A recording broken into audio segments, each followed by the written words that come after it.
Salut tout le monde, très urgent. Aujourd'hui, jeudi 16 juillet 2026, le jugement des camarades Bell les cerveaux et de notre camarade Rasbat. Beaucoup de prisonniers politiques. Assimi Goïta est-il sur le point de libérer des prisonniers politiques, oui ou non, au nom de la réconciliation? Parce que nous venons d'apprendre qu'il y aura des jugements. C'est écrit ici, hein. Je vais lire ça pour que vous puissiez entendre. Voilà. Le camarade Bell les cerveaux, le jugement des camarades Bell les cerveaux est fixé au 27 juillet 2026. Les procès du commandant Daouda et Rasbat programmés du 3 au 10 août 2026. Tout le monde connaît camarade Bell les cerveaux. C'est l'un des plus grands leaders de toute l'Afrique. Voilà, c'est l'intime ami de Kémi Séba au Mali. Voilà ici, camarade Bell les cerveaux. Donc, il y a commandant Daouda, un très bon, un bon officier. Moi, j'aime trop ces messieurs-là. Ils ont dit que ce monsieur voulait faire coup d'état contre Assimi Goïta.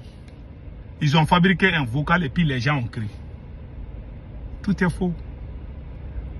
Donc, est-ce qu'Assimi Goïta veut libérer des prisonniers politiques au nom de la réconciliation? Point d'interrogation. Voilà ce que moi je donne comme conseil au président Assimi Goïta concernant les jugements de ces gens-là. Il faut libérer tous les...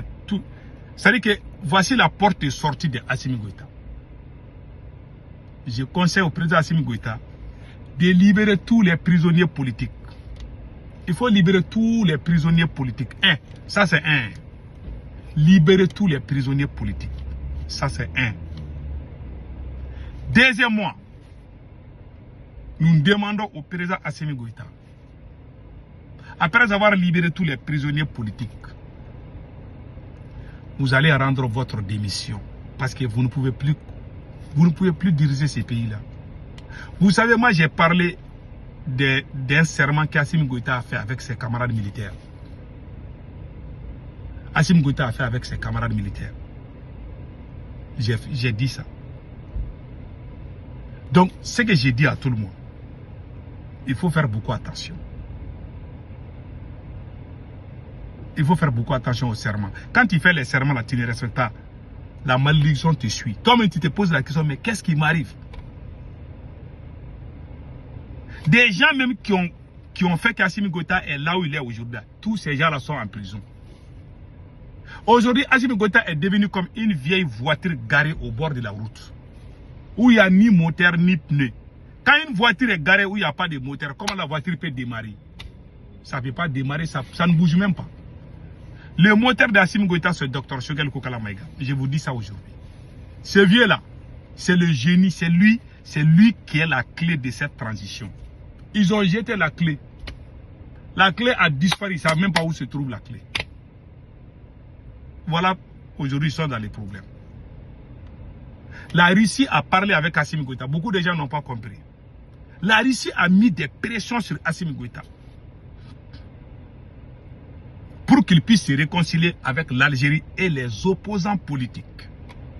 Il y a cette pression de la Russie qui est là. Si vous voyez aujourd'hui qu'il y a eu la paix avec l'Algérie là, c'est parce que la Russie a montré les muscles. Vous avez vu Sergei Lavrov, le ministre des Affaires étrangères Sergei Lavrov. Pourquoi il a parlé publiquement devant les médias du monde? Il a dit que les armées de l'AES sont trop faibles pour gagner contre les terroristes. Parce qu'il a parlé en clando avec ces militaires-là. Mais ils sont têtus, ils n'écoutent pas. Les Russes, ça fait plusieurs fois que les Russes là ont parlé.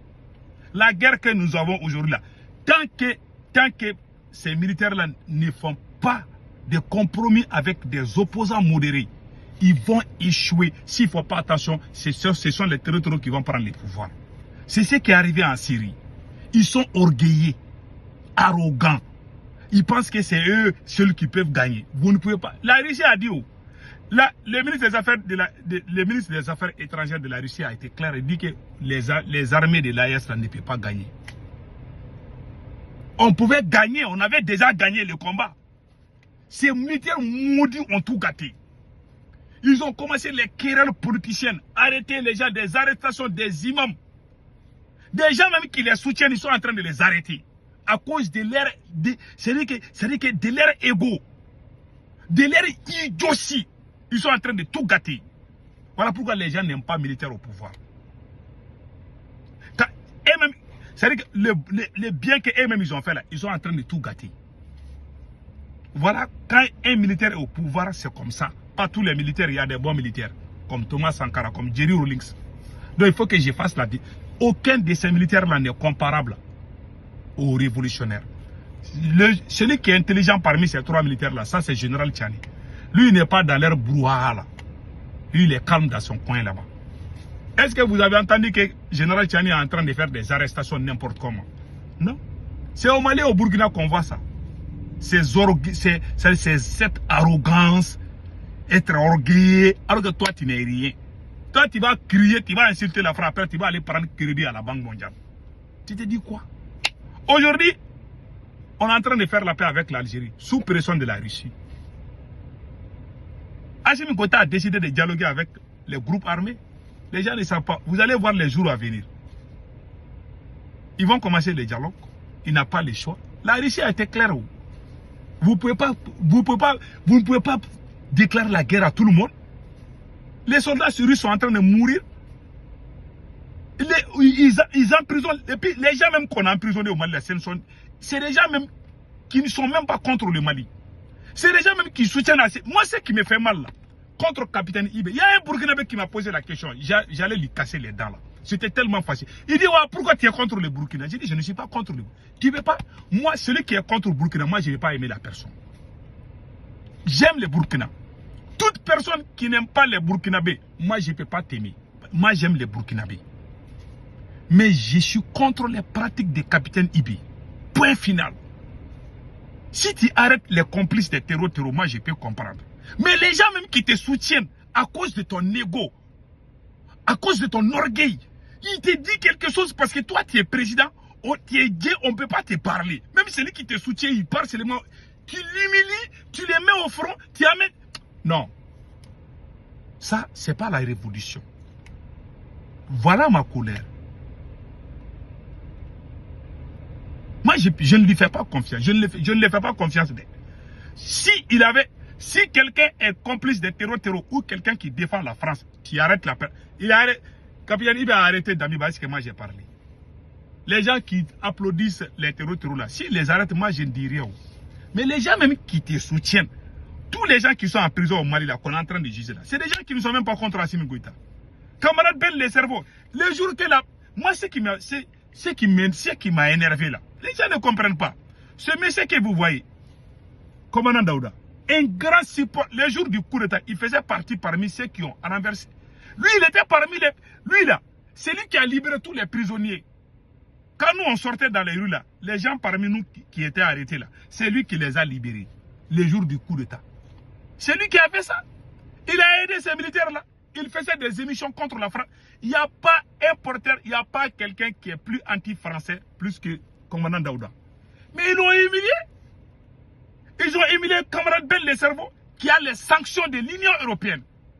Lui là, il y a sanctions de l'Union européenne contre lui avant Nathalie Yang, avant Kémy Seba. Lui, il a été sanctionné. Il ne peut plus aller en Europe. Mais on dit qu'il est complice des terreaux. On dit qu'il est complice, qu'il a rencontré Jean-Yves Le Drian.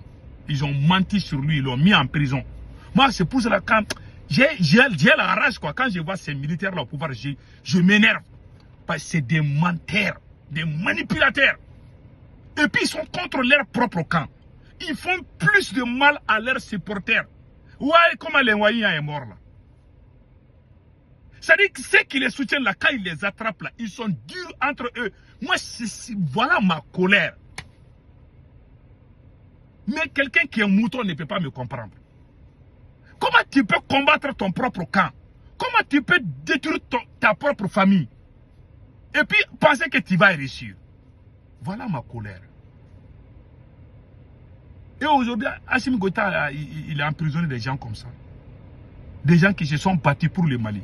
Même le jour que la CEDEAO voulait intervenir militairement au Mali, quels sont ceux qui ont parlé? Quels sont ceux qui se sont mobilisés? Ce sont ces gens-là. Et la vidéo, elle est là. La vidéo est là. Ce sont ces gens-là qui ont fait des mobilisations. Mobiliser tous les Maliens pour soutenir Assimi Goïta. La voilà la vidéo.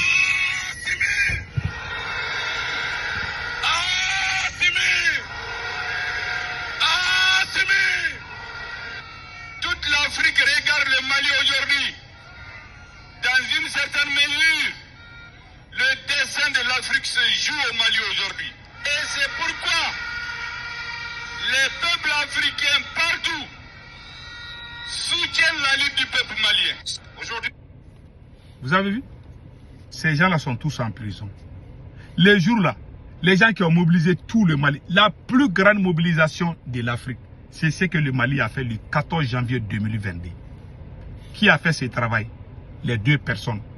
Dr Choguel Kokalamaïga étant Premier ministre et camarade Bel de Cerveau, plus Alaï Bokoum qui était le coordinateur général. Je le remercie. Avec tous les autres mouvements. Mais ce sont ces deux-là, les deux grands-là qui ont organisé ça. Aujourd'hui, ils sont tous en prison.